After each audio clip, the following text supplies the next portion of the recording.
Imagine por um instante que hoje é o seu aniversário e, como presente, eu lhe entrego as chaves do automóvel mais avançado, potente e tecnologicamente perfeito que a engenharia humana tenha conseguido construir. Ele tem um motor de Fórmula 1 capaz de gerar mais de 1.000 cavalos de força, um chassi aerodinâmico projetado em um túnel de vento de última geração e pneus que aderem ao asfalto como se tivessem garras. É uma maravilha mecânica indiscutível. Você se senta no banco do motorista, liga o motor e o rugido faz o chão tremer sob seus pés. Você está pronto para dominar o mundo. Mas justo quando vai pisar no acelerador a fundo, você percebe um detalhe aterrorizante, um defeito de fábrica catastrófico. O automóvel não tem volante. Não há forma de direcioná-lo. Não há freios funcionais. Se você pisar no acelerador desse veículo, a imensa potência do motor não vai levá-lo à linha de chegada nem transformá-lo em um campeão. Vai levá-lo a uma velocidade arrepiante e com uma força destrutiva insuperável a se espatifar diretamente contra o primeiro muro de concreto que cruzar o seu caminho. A força bruta, sem controle direcional, não é uma vantagem competitiva, é uma sentença de morte. Passei mais de 80 anos no mercado de capitais, avaliando negócios, comprando corporações e, acima de tudo, estudando o comportamento dos seres humanos que as dirigem. E posso lhe assegurar que o mundo corporativo, os hospitais, os escritórios de advocacia e as ruas de qualquer grande cidade estão absolutamente cheios desses automóveis sem volante. Refiro-me a homens e mulheres com motores biológicos extraordinários. Pessoas com um quociente intelectual de 160, formadas com honras pelas universidades da Ivy League, capazes de resolver algoritmos matemáticos complexos na cabeça e de processar informação a uma velocidade deslumbrante. E, no entanto, quando você examina a realidade material e financeira dessas mentes brilhantes, descobre um panorama desolador. Estão afogados em dívidas de cartão de crédito, vivem paralisados pela ansiedade crônica, estão presos em casamentos tóxicos que destroem sua paz mental. E a maior ironia de todas, passam 60 ou 70 horas por semana vendendo seu tempo e sua genialidade para enriquecer donos de negócios que, estatisticamente, têm um quociente intelectual muito inferior ao deles. Como é matematicamente possível que o mais inteligente da sala acabe sendo o pior remunerado e o mais estressado da sala? Acontece porque a sociedade, o sistema educacional e seus próprios pais lhe venderam uma mentira sistêmica e monumental. Condicionaram você a acreditar que o motor, sua inteligência, seu talento bruto, suas notas acadêmicas, é o único fator determinante para o sucesso. Glorificaram o que e como, se fosse um bilhete dourado. Mas na fria e dura física do capitalismo e da vida, o intelecto sem um sistema operacional racional é exatamente igual a esse motor de 1.000 cavalos sem volante. Ele te acelera rumo à ruína. Hoje vou desmantelar essa mentira. Vou entregar a você as 5 regras do sucesso supremo. Não são truques de motivação barata, nem atalhos para ficar rico amanhã de manhã. São os princípios fundamentais, os algoritmos mentais inquebráveis que separam os verdadeiros donos do capital dos escravos altamente educados. Se você conseguir internalizar essas leis e instalá-las na sua mente como um sistema operacional à prova de falhas, deixará de ser uma vítima do seu próprio motor e começará a conduzir sua vida com a precisão de um franco atirador. A primeira regra é a destruição do mito do intelecto e a adoção da racionalidade. A indústria financeira adora projetar uma imagem de hipercomplexidade. Querem que você acredite que, para ter sucesso nos mercados, para multiplicar seu capital e ser livre, Você precisa de telas com 20 gráficos piscando em tempo real, acesso à informação privilegiada e um doutorado em economia quântica. É uma fachada projetada para lhe cobrar comissões.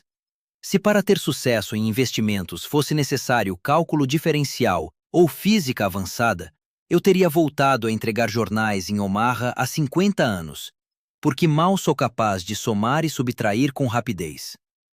Meu sócio, Charlie Munger, e eu nunca contratamos pessoas baseando-nos exclusivamente no seu intelecto bruto. Na verdade, tememos os gênios. O gênio, especialmente nas finanças, costuma estar acompanhado de uma arrogância letal. O indivíduo que sempre foi o mais inteligente da sua turma acostuma-se a ter razão. Seu ego se infla. Começa a acreditar que, devido ao seu intelecto superior, as leis normais da gravidade econômica não se aplicam a ele. Acredita que pode prever o futuro, cronometrar as quedas do mercado e encontrar a agulha no palheiro todos os dias. Quando o mercado inevitavelmente lhe dá um soco na cara, porque o mercado é um mecanismo projetado para humilhar os arrogantes, o gênio não consegue aceitar que errou. Seu ego não permite. Então, em vez de corrigir o rumo, dobra a aposta. Pede dinheiro emprestado. Utiliza alavancagem financeira massiva para tentar provar ao mercado que ele tem razão. E é nesse preciso instante que o gênio de Wall Street se espatifa a 300 km por hora e perde o dinheiro dos seus clientes, sua própria fortuna e sua reputação. Vimos isso repetidas vezes, desde a queda do fundo Long Term Capital Management, dirigido por prêmios Nobel, até o colapso das bolhas tecnológicas modernas. O sucesso a longo prazo não requer um motor de 1000 cavalos de força. Requer algo muito mais escasso e valioso: temperamento. Requer racionalidade. A racionalidade é o volante da sua vida. É a capacidade de manter o controle emocional absoluto quando o mundo inteiro ao seu redor está perdendo a cabeça. É a disciplina férrea de reconhecer exatamente quais são seus próprios limites. No investimento, chamamos isso de operar estritamente dentro do seu círculo de competência. Eu não sei absolutamente nada sobre como funcionam os microchips a nível subatômico. Nem sei como prever qual empresa de biotecnologia curará uma doença daqui a 10 anos. E como não sei, não invisto um único centavo nisso. Não me importa se meu vizinho fica multimilionário amanhã especulando com essas empresas. Não permito que a inveja nuble meu julgamento. Conheço seguros, conheço ferrovias, conheço a indústria de doces e de refrigerantes. Meu círculo de competência pode ser pequeno, mas suas paredes são de titânio. As pessoas inteligentes fracassam porque seu ego as empurra a operar fora do seu círculo. A pessoa racional triunfa porque permanece pacientemente dentro do seu, esperando o momento exato em que o mercado lhe oferece um negócio excelente a um preço absurdo. A primeira regra do sucesso supremo é aceitar que você não ganha pontos extras pelo grau de dificuldade. Saltar uma cerca de 2 metros não te faz mais rico do que passar caminhando tranquilamente por cima de uma cerca de 30 centímetros. Procura as cercas de 30 centímetros. Mas para poder ver essas cercas de 30 centímetros, você precisa limpar sua visão. Precisa desimpedir o caminho. E isso nos leva à segunda regra do sucesso supremo, um princípio que colide frontalmente com tudo que a cultura moderna lhe ensinou. Falo da regra da subtração e da metáfora do cartão de 20 ranhuras. Vivemos na era da hiperatividade tóxica. Se você caminhar pelas ruas do distrito financeiro de qualquer cidade, ou se abrir qualquer rede social orientada a negócios, será bombardeado pela religião da correria, hustle culture. As pessoas estufam o peito e se gabam de dormir apenas 4 horas por dia. Contam com orgulho que gerenciam 3 trabalhos diferentes, que estão lançando 4 startups tecnológicas simultaneamente, que verificam seus e-mails enquanto estão no banheiro e que não tiraram férias em 5 anos. A sociedade equiparou erroneamente o movimento com o progresso. Confundiram estar ocupado com ser produtivo. Convenceram você de que a forma de acumular riqueza e chegar ao topo é dizer sim a tudo. Sim a cada oportunidade de investimento. Sim a cada convite para um evento de networking. Sim a cada novo passatempo. Sim a cada favor que lhe pedem. Acreditam que o sucesso é um processo de adição infinita. Essa mentalidade é a garantia matemática da mediocridade. Se você se sentar numa cadeira de balanço e se impulsionar com todas as suas forças, estará em constante movimento. Vai suar, vai se esgotar, vai gastar uma quantidade imensa de energia biológica. Estará extremamente ocupado. Mas no final do dia, não terá avançado um único milímetro para frente. Continua exatamente no mesmo maldito lugar. Isso é o que 99% da força de trabalho moderna faz. Dividem sua energia, seu capital e, o mais importante, sua largura de banda cognitiva em 20 direções diferentes. E como resultado, só conseguem mover cada um desses 20 projetos 1 centímetro. São generalistas medíocres, esgotados e estagnados. Os homens e mulheres verdadeiramente excepcionais, aqueles que constroem impérios que duram séculos, não operam mediante a adição. Operam mediante uma subtração violenta e impiedosa. Minha agenda diária é uma decepção para qualquer um que espere ver a agenda de um dos homens mais ricos do mundo. A maior parte dos meus dias, semanas e meses estão completamente em branco. Não tenho reuniões de diretoria a cada hora. Não faço dezenas de ligações telefônicas frenéticas.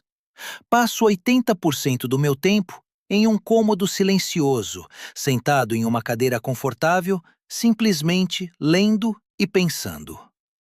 A inatividade estratégica é o segredo mais bem guardado dos titãs da alocação de capital. É a capacidade de dizer não a 99% das coisas que cruzam o seu caminho.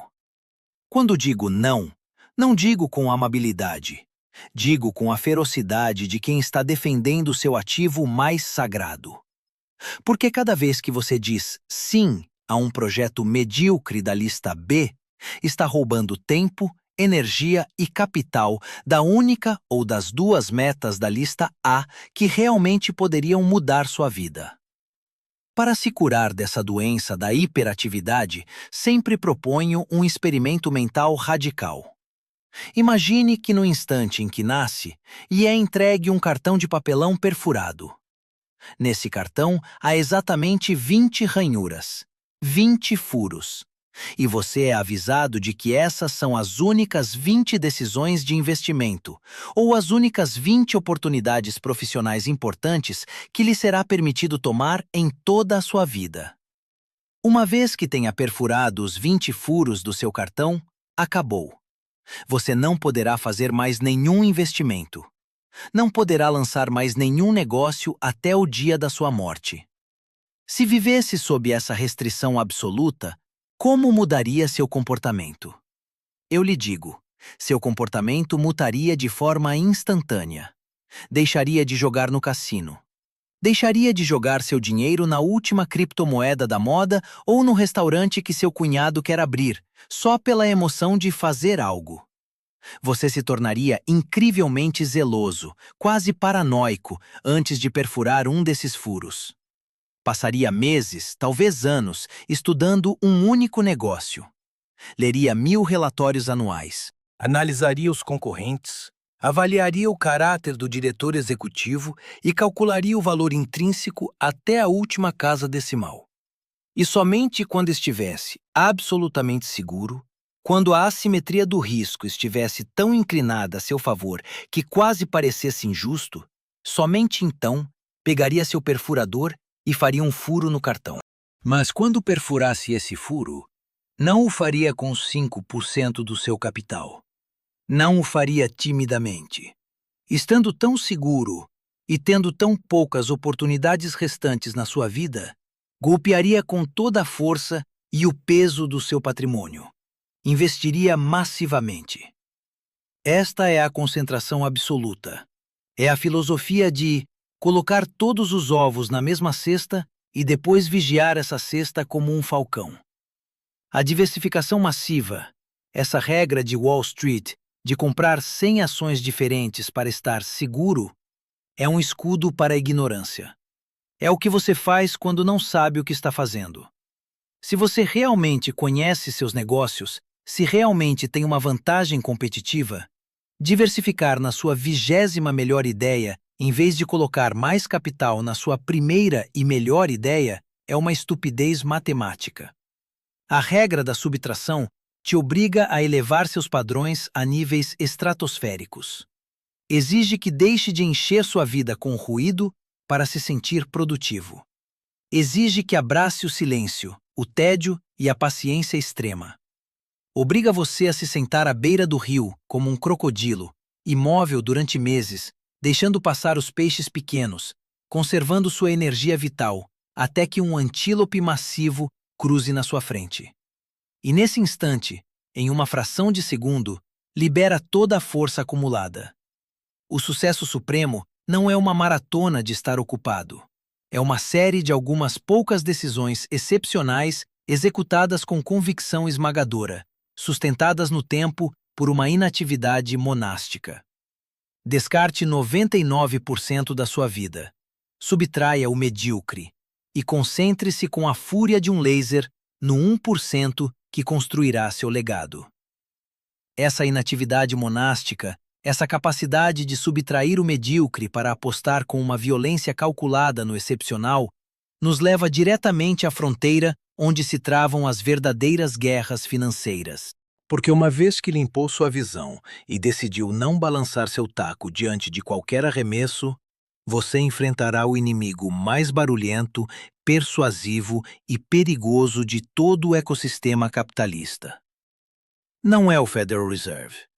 Não são os algoritmos de alta frequência. Não são os políticos. O inimigo é você mesmo, refletido no comportamento das massas. Isso nos introduz à terceira regra do sucesso supremo: derrotar Mr. Market mediante o desapego emocional absoluto. Meu mentor, Benjamin Graham, o pai do investimento em valor, inventou uma alegoria que continua sendo, até o dia de hoje, a lição mais precisa jamais escrita sobre a psicologia do dinheiro. Peço que grave isso no seu córtex cerebral. Imagine que você é dono de uma pequena participação em um negócio privado e tem um sócio chamado Mr. Market, o Senhor Mercado. Mr. Market é um indivíduo profundamente doente. Sofre de um transtorno bipolar severo, uma esquizofrenia maníaco-depressiva que não está sendo tratada por nenhuma medicação. Todos os dias, sem falta, Mr. Market bate à sua porta e lhe oferece um preço pelo qual está disposto a comprar sua parte do negócio ou a vender a dele. O problema do seu sócio é que seu estado de humor é errático e patológico. Há dias em que Mr. Market está inundado de uma euforia irracional.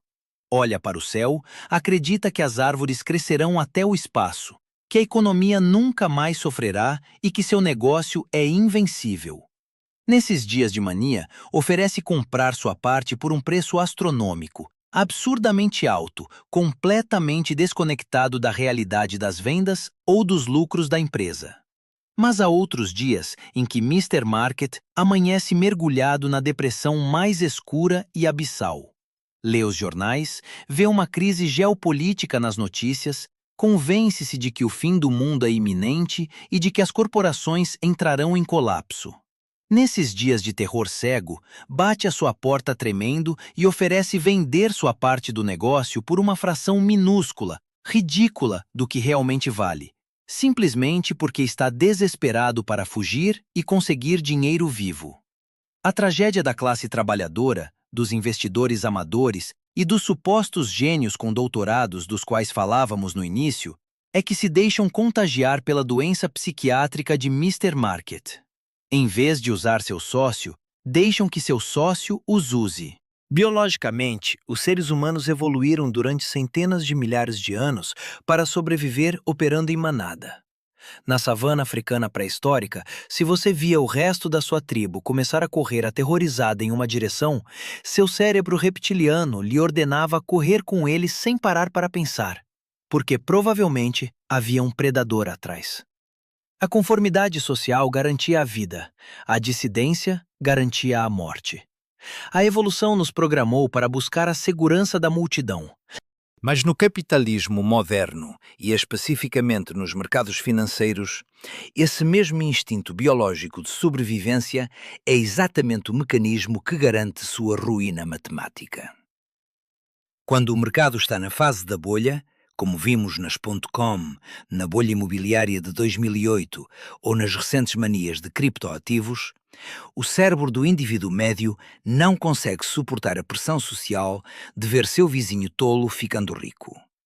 Sua amígdala se acende com o medo de perder a oportunidade. IFOMO. A inveja nubla a razão. E justo no momento de máxima euforia, quando o Mr. Market está gritando preços ridiculamente altos, o investidor emocional cede, entra em pânico ao contrário e compra a participação a preços exorbitantes. E quando o pêndulo inevitavelmente oscila para a destruição, quando a gravidade da matemática reclama seu lugar e o mercado desaba 40%, esse mesmo indivíduo é devorado pelo terror biológico.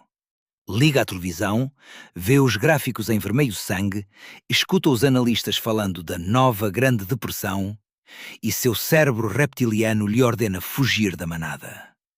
Então vende. Vende seus ativos produtivos no fundo do abismo, liquidando sua participação precisamente no dia em que Mr. Market, na sua depressão, a estava avaliando por centavos.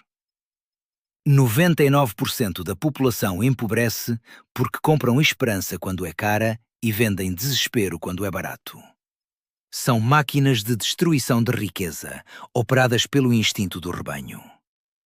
A terceira regra exige que você construa uma fortaleza de titânio ao redor das suas emoções. Você tem que aprender a disciplina do desapego emocional. O verdadeiro alocador de capital não olha para Mr. Market para que este lhe informe ou o instrua sobre o valor do seu negócio. Olha para ele unicamente para ver se sua loucura lhe oferece uma oportunidade para explorá-lo. Quando a multidão está embriagada de ganância, o investidor racional se torna extraordinariamente cauteloso. Acumula dinheiro em caixa. Senta-se no seu cômodo silencioso e espera. E quando a multidão está aterrorizada, quando as instituições entram em liquidação forçada e o sangue corre pelas ruas financeiras, o investidor racional saca seu talão de cheques e se torna extremamente ganancioso. Nós não compramos ações, compramos negócios. E adoramos comprar negócios excelentes quando seus donos anteriores, tomados pelo pânico esquizofrênico, nos imploram para tirá-los de suas mãos a preços de liquidação. Para alcançar esse nível de insensibilidade emocional, você deve entender que o mercado não é seu mestre, é seu servo.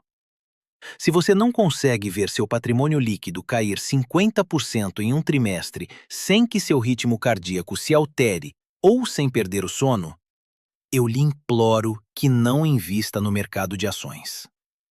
Sua biologia vai destruí-lo antes que a matemática tenha a oportunidade de salvá-lo.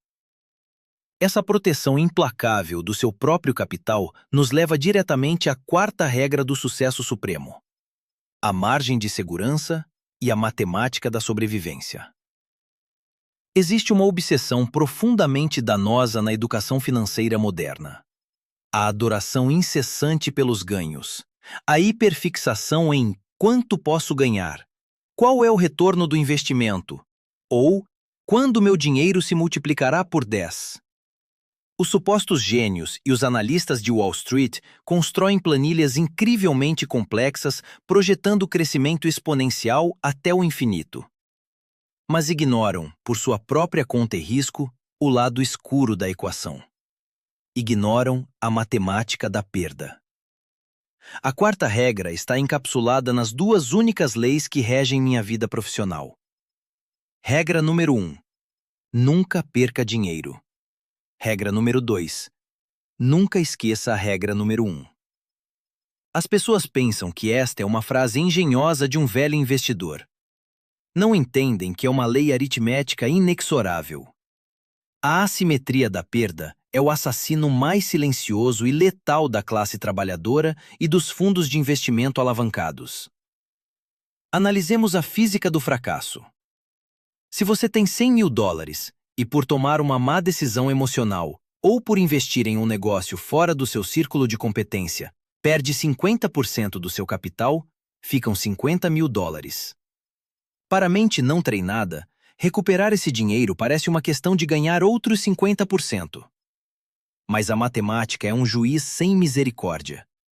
Se você está com $50.000, um ganho de 50% só o leva a 75 mil. Você ainda é pobre. Para voltar à linha de partida, para simplesmente empatar onde estava antes do erro, você não precisa ganhar 50%. Precisa gerar um retorno de 100% sobre o seu capital restante. Você tem que trabalhar o dobro, assumir o dobro de risco e se submeter ao dobro de exploração unicamente para voltar ao ponto zero. Um erro grande destrói anos de juros compostos em questão de segundos. Por isso, o conceito da margem de segurança, outro presente do meu mestre Ben Graham, é o pilar sobre o qual deve ser construída qualquer decisão econômica. Imagine que você é um engenheiro contratado para construir uma ponte sobre um desfiladeiro profundo. Informam-lhe que, em média, caminhões com peso de até 10 toneladas cruzarão essa ponte todos os dias. Se você fosse um engenheiro temerário e otimista, como são a maioria dos especuladores financeiros, construiria uma ponte que suportasse exatamente 10 toneladas, talvez 11, para economizar em materiais e aumentar suas margens de lucro de curto prazo. Mas o engenheiro racional sabe que o universo é caótico. Sabe que um dia pode haver uma tempestade de vento. Sabe que um dia um caminhão pode estar sobrecarregado. Então não constrói uma ponte para 10 toneladas. Constrói uma ponte capaz de suportar 30 toneladas. Esse espaço estrutural entre as 10 toneladas necessárias e as 30 toneladas de capacidade instalada é a margem de segurança. Na alocação de capital, a margem de segurança significa insistir sempre em comprar um ativo produtivo por um preço que esteja significativa e absurdamente abaixo do seu valor intrínseco real e calculável. Se eu avalio um negócio e minha análise me indica que vale $100 milhões, não o compro por 95 milhões. A margem é estreita demais. Se eu cometer um erro de cálculo de 10% no meu modelo, perderei dinheiro. Compro-o por 60 milhões. Compro-o por 50.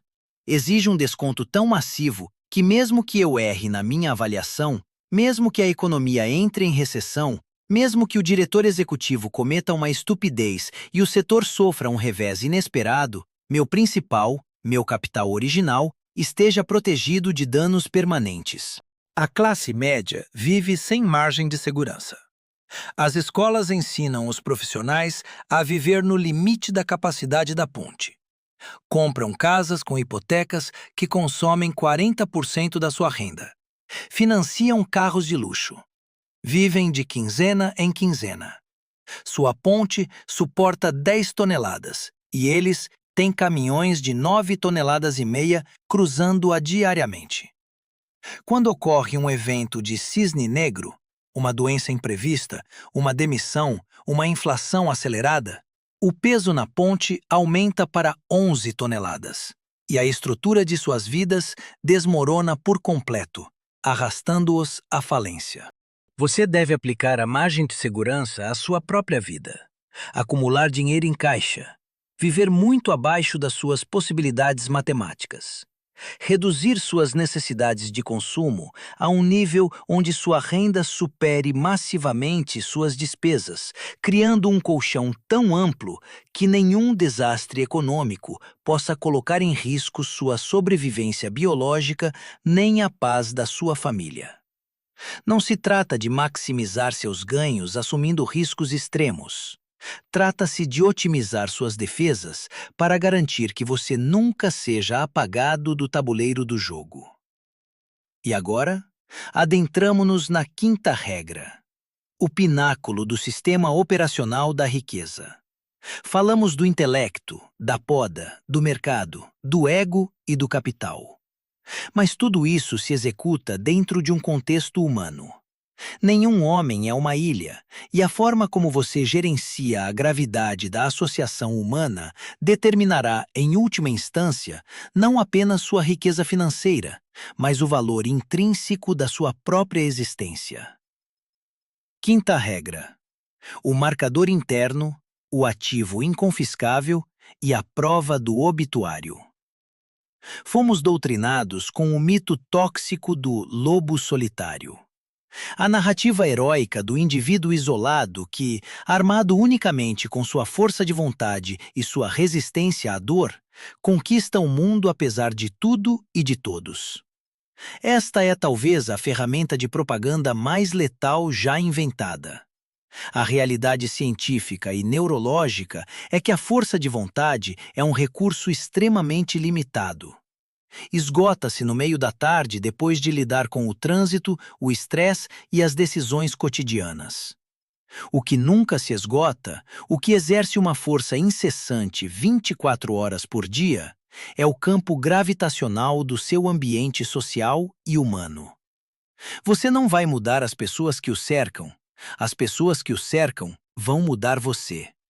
Se você se mergulhar em um círculo de pessoas cínicas, medíocres, viciadas em reclamação, que odeiam seu trabalho, mas não fazem nada para mudá-lo, que vivem endividadas para manter as aparências e que veem o sucesso alheio com ressentimento invejoso, é matematicamente inevitável que a mediocridade deles se infiltre no seu cérebro. Você é a média dos 5 indivíduos com quem passa mais tempo. Por isso, os construtores de impérios praticam uma poda social implacável. Você tem que se associar deliberadamente com homens e mulheres que sejam melhores que você. Procure pessoas cujo comportamento você valorize, que tenham um padrão de integridade mais alto que o seu, que operem com um intelecto afiado e que se recusem a ser vítimas. Ao se cercar de gigantes, o desconforto de se sentir temporariamente inferior o obrigará a elevar seu nível de jogo. Mas não basta admirar essas pessoas. Você tem que se assegurar de que suas motivações estejam calibradas corretamente. Isso nos obriga a discutir a distinção fundamental que meu pai me ensinou e que guiou cada passo da minha vida adulta. A diferença entre o marcador externo e o marcador interno. O mundo, o sistema educacional e a cultura de consumo estão projetados para treiná-lo na adoração do marcador externo. Avaliam você com base no que a multidão pensa de você. Se você tem um título pomposo, se tem um automóvel esportivo brilhante, se sai na revista Forbes ou se tem 1 milhão de seguidores nas redes sociais aplaudindo-o, o marcador externo diz que você é um vencedor. O problema de viver sob o marcador externo é que você hipoteca sua sanidade e seus princípios a uma turba de desconhecidos volúveis. Você é um escravo da opinião alheia. Se o mundo decidir vaiar você amanhã, você desmorona. Vê-se obrigado a inflar bolhas especulativas, a tomar atalhos éticos e a mentir, só para manter a fachada brilhante. O verdadeiro mestre do jogo, o capitalista impenetrável, opera única e exclusivamente sob um marcador interno. O marcador interno é um juiz silencioso, frio e incorruptível que reside no seu peito. Baseia-se nos seus próprios padrões matemáticos, na sua própria lógica e na sua própria integridade moral. O teste de fogo para saber sob qual marcador você opera é este.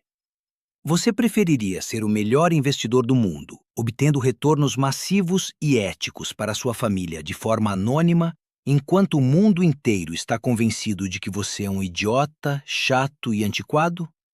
Ou preferiria ser uma fraude absoluta, arruinando secretamente sua empresa, enquanto o mundo inteiro o aplaude, o convida para festas exclusivas e o chama de o gênio do século? Se alguma vez sentiu a tentação de escolher a segunda opção, a gravidade do ego vai esmagá-lo. Eu sobrevivi à bolha das .com no final dos anos 90 e à bolha imobiliária de 2008 e as histerias recentes, porque meu marcador interno era de aço. As manchetes da imprensa diziam: Warren Buffett perdeu o toque. Warren não entende a nova economia da internet. Riam de mim nos coquetéis de Nova York porque eu me recusava a comprar empresas web que não tinham receita. Meu marcador externo estava no fundo do poço, mas meu marcador interno, meus cálculos de fluxo de caixa e de valor intrínseco, me diziam que aquilo era um manicômio. Eu não durmo pior porque a multidão acha que sou estúpido. Eu durmo pior se eu sei que fiz algo estúpido. O sucesso supremo é a satisfação de cumprir com seus próprios padrões de integridade. E essa integridade deve ser investida no único ativo do universo material que é inconfiscável. Em tempos de crise geopolítica, inflação descontrolada e pânico econômico, as pessoas assustadas tentam acumular ouro ou comprar imóveis especulativos, acreditando que a riqueza física as salvará. Mas ignoram que, sob um regime desesperado, qualquer ativo físico pode ser expropriado, confiscado mediante impostos regressivos ou desvalorizado mediante decretos. Só há uma coisa que o governo, a inflação ou um colapso do mercado de ações nunca poderá tirar de você: seu capital intelectual e sua capacidade de comunicação. Se você investir agressivamente em melhorar sua mente, se desenvolver seu círculo de competência até ser um dos melhores no seu campo, se melhorar drasticamente sua capacidade de comunicar suas ideias de forma oral e escrita, habilidades que podem aumentar seu valor de mercado em 50% instantaneamente, você possui um ativo blindado. Mesmo que tirassem até o último centavo e o deixassem nu em uma calçada, seu intelecto e suas habilidades lhe permitiriam reconstruir o império do zero, porque seu valor não reside na conta bancária, mas no motor cognitivo que a gera. Mas o motor se apagará algum dia. Para concluir este manual operacional de sobrevivência financeira e humana, devemos enfrentar o limite final da equação: a falência moral das elites e a prova do obituário. Convivi durante décadas com alguns dos homens e mulheres mais poderosos, ricos e influentes que já pisaram a face da Terra. Vi corporações massivas nascerem e morrerem. E devo revelar-lhe o segredo mais sujo da elite de Davos e das revistas de negócios. O dinheiro extremo não pode comprar o valor humano genuíno e, de fato, costuma desmascarar o vazio da alma. Presenciei o final das vidas de bilionários que controlavam exércitos corporativos, que possuíam frotas de iates e que influenciavam as políticas de continentes inteiros. Ao chegarem aos seus últimos dias, confrontados com a fria imutabilidade do tempo, que nenhum talão de cheques pode subornar, a farsa da sua acumulação sem escrúpulos se revela em toda a sua grotesca nudez. Morrem em camas de hospital de luxo, na mais absoluta solidão afetiva. Estão rodeados de advogados, de testamenteiros e de herdeiros impacientes que só contam os minutos para que o monitor cardíaco pare e possam repartir o espólio. Seus filhos não os amam, temem-nos ou os desprezam pelo abandono. Seus amigos não são amigos, são cortesãos assalariados. Têm todo o capital fiduciário do mundo, mas operam na mais abjeta falência espiritual. Esse é o fracasso final de uma vida sem direção. Se acumula o PIB de uma nação inteira, mas destrói seus relacionamentos no processo, sua existência é uma tragédia estatística. A métrica definitiva que utilizo para medir a acumulação de uma vida bem-sucedida não é a capitalização de mercado da Berkshire Hathaway. É o que eu chamo de a prova do obituário. Quero que você aplique esse teste de engenharia reversa a si mesmo hoje. Imagine que está no final absoluto da sua colina. Já é um ancião. Sua energia se apagou. Encontra-se no seu leito de morte. Quando olhar ao redor daquele quarto nas suas últimas horas, a única medida real de que sua vida foi um sucesso retumbante será esta: quantas das pessoas que você queria que o amassem realmente o amam? Se o quarto estiver vazio de afeto ou se estiver cheio de pessoas esperando para receber um cheque, você falhou na alocação do seu tempo biológico. O amor não pode ser comprado. Você pode comprar tolerância, pode comprar adulação, pode comprar medo, mas não pode comprar afeto genuíno. Ele é conquistado e composto unicamente através de uma vida operada sob uma integridade inquebrantável, uma bondade constante e uma decência que não varia nem quando o mercado sobe, nem quando o mercado desce. Você recebeu o sistema operacional. Eu lhe dei o mapa, os algoritmos mentais e as chaves. Sabe que seu intelecto bruto sem direção vai matá-lo. Sabe que deve subtrair com violência para apostar no excepcional. Sabe que deve ignorar a histeria maníaca de Mr. Market. Sabe que a margem de segurança é sua ponte de sobrevivência e que deve viver sob o frio ditame do seu marcador interno, associando-se apenas com aqueles que o tornam melhor, para chegar ao final dos seus dias com o respeito e o amor de quem importa. A imensa maquinaria do mundo quer mantê-lo distraído, endividado, reagindo às notícias de cada 5 minutos e vivendo para o aplauso alheio. Essa é a armadilha dos inteligentes. Não seja um motor sem volante girando freneticamente até pegar fogo. Tome o timão. Apague o ruído do mundo. Comece a conduzir sua vida com a precisão, o estoicismo e a integridade de um arquiteto do tempo. A pista está livre diante de você, e os juros compostos estão esperando que você engate a primeira marcha. Comece hoje.